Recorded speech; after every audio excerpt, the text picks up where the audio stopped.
Grade 10 जो सदर और वज़ीर आज़म के बारे में मैं वीडियो अटैच कर रही हूँ अपने लेक्चर के साथ, वो आपने नोट करनी है। बिस्मिल्लाहिर्रहमानिर्रहीम। अस्सलाम वालेकुम।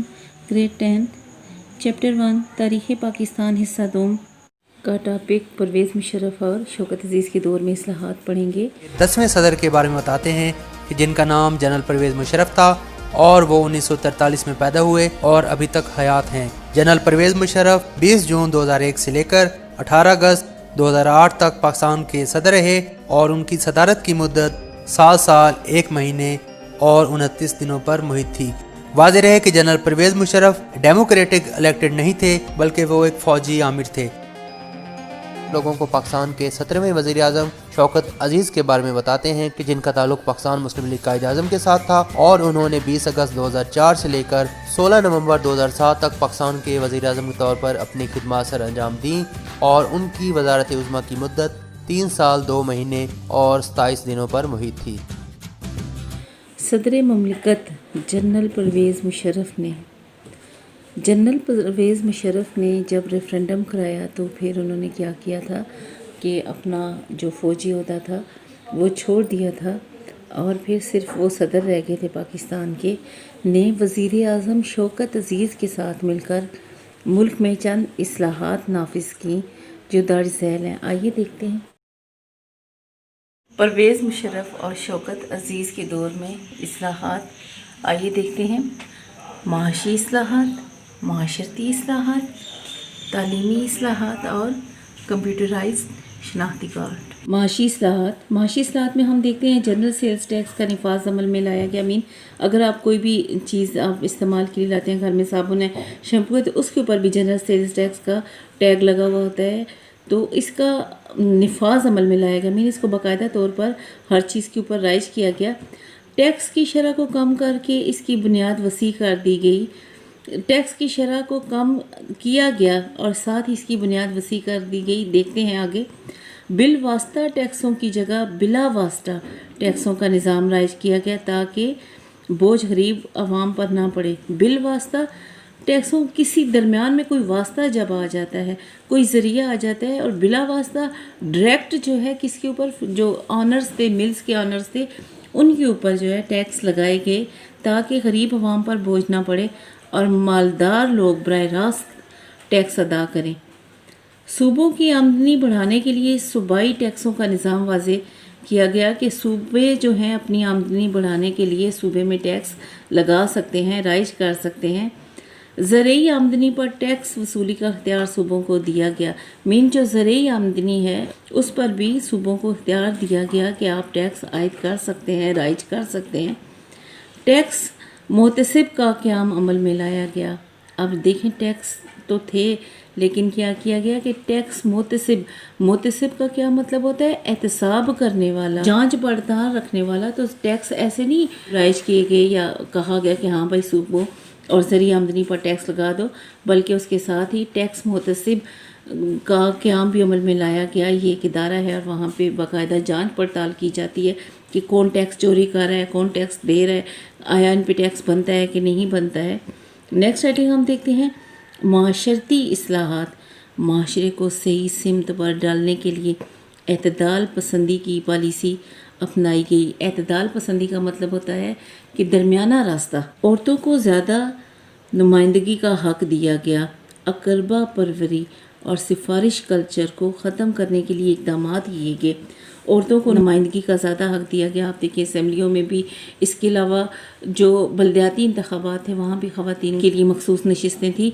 अकरबा परवरी अपने रिश्तेदारों को नहीं पालना, अपने रिश्तेदारों को नहीं, बल्कि क्या करना है, हक़दार को आगे लाना है और सिफारिश को ख़त्म करना है। नेक्स्ट हम देखते हैं जमहूरी इस्लाहात।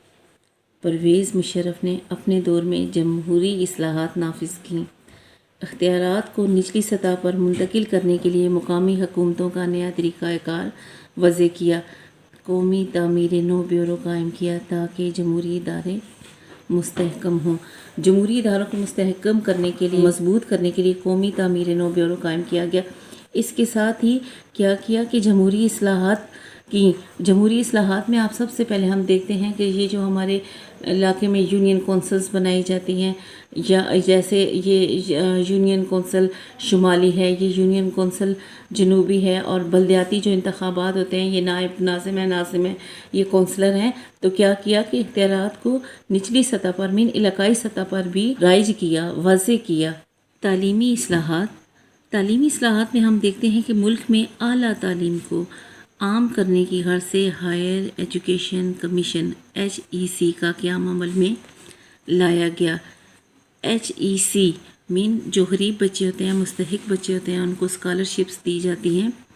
نمایاں تعلیمی صلاحیت کے حامل طلباء اور اساتذہ کے لیے ملکی و غیر ملکی وظائف کا اہتمام کیا گیا۔ وظائف مین اسکالرشپ، تاکہ وہ اپنی اعلیٰ تعلیم کو جاری رکھ سکیں۔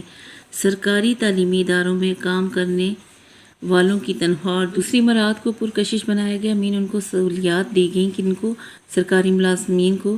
اس نے بیرون ملک اعلیٰ تعلیم یافتہ پاکستانیوں کو ملک میں اپنی خدمات پیش کرنے کی طرف مائل کیا۔ بیٹا جب مشرف نے اصلاحات نافذ کیں، گورنمنٹ جاب کرنے والوں کی تنخواہیں بڑھائیں اور ان کو مراعات دیں، تو جو پیسہ کمانے کی غرض سے پاکستانی باہر کے ملک گئے ہوئے تھے، اعلیٰ تعلیم یافتہ جو پاکستانی تھے، تو انہوں نے کیا کیا؟ پھر دوبارہ پاکستان کی طرف رخ کیا۔ کمپیوٹرائزڈ شناختی کارڈ کا اجرا بھی کافی کارآمد اچھا ثابت ہوا، جس سے صحیح مردم شماری اور خانہ شماری ہو سکتی ہے۔ مردم شماری کا مطلب ہوتا ہے کہ گننا، عوام کتنے عوام ہیں ملک کے اندر، ان کو آسانی سے گن سکتے ہیں۔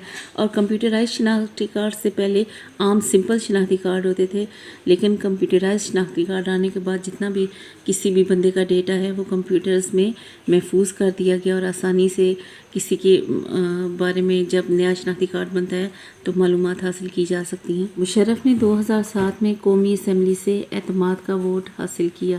قومی اسمبلی سے اعتماد کا ووٹ مشرف نے 2007 میں حاصل کیا تاکہ مزید 5 سال تک صدارت کے عہدے پر فائز رہیں، مین صدر رہیں ملک پاکستان کے۔ لیکن قانون کے مطابق جو اسمبلی اپنی مدت پوری کر چکی ہو وہ یہ حق نہیں رکھتی، اس لیے اس پر اعتراضات ہوئے۔ اعتراضات ہونا، نکتہ اٹھانا کہ ہاں یہ کیا بات ہوئی، اب تو اپنی مدت پوری کر چکی ہے اسمبلی۔ اس عمل سے ملک بھر میں افراتفری پھیل گئی۔ افراتفری کا مطلب ہوتا ہے بے چینی پھیل گئی۔ عدلیہ، عدالت، وکلاء اور سول سوسائٹی کے ارکان نے مخالفت میں اپنا کردار ادا کیا۔ اس کی روک تھام کے لیے پرویز مشرف نے 2007 میں ایمرجنسی نافذ کر دی، ملک میں ایمرجنسی نافذ کر دی۔ 2008 میں عام انتخابات کرانے کا وعدہ کیا۔ کس نے؟ پرویز مشرف نے۔ چیف جسٹس کو معطل کر دیا، ان کو ان کے عہدے سے ہٹا دیا۔ کن کو؟ چیف جسٹس کو۔ اس دوران سابق وزرائے اعظم میاں محمد نواز شریف اور بے نظیر بھٹو بھی وطن واپس آ گئے۔ راولپنڈی میں ایک عام جلسہ عام کے دوران 27 دسمبر 2007 کو محترمہ بے نظیر بھٹو کو شہید کر دیا۔ بہت ہی دکھ بھرا واقعہ کہ جو سابق وزیر اعظم محترمہ بے نظیر بھٹو تھیں، انہیں لیاقت باغ میں جلسے کے بعد کسی نے شہید کر دیا۔ 18 فروری 2008 کو عام انتخابات کے نتیجے میں پیپلز پارٹی برسر اقتدار آئی۔ ملک کا جو باغ دوڑ تھی، حکمرانی تھی، وہ پیپلز پارٹی نے سنبھالی اور یوسف رضا گیلانی وزیر اعظم بنے۔ 18 اگست 2008 کو پرویز مشرف اپنے عہدے سے مستعفی ہو گئے۔ مستعفی ہونا، استعفیٰ دے دینا۔ اور 6 ستمبر 2008 کو آصف علی زرداری ملک کے صدر منتخب ہوئے۔ کے 11ویں صدر اور پاکستان پیپلز پارٹی کے شریک چیئرمین آصف علی زرداری کے بارے میں بتاتے ہیں کہ جو 1955 میں پیدا ہوئے اور انہوں نے 9 ستمبر 2008 سے لے کر 8 ستمبر 2013 تک پاکستان میں صدارت کا منصب سنبھالا اور ان کی صدارت کی مدت 5 سالوں پر محیط تھی۔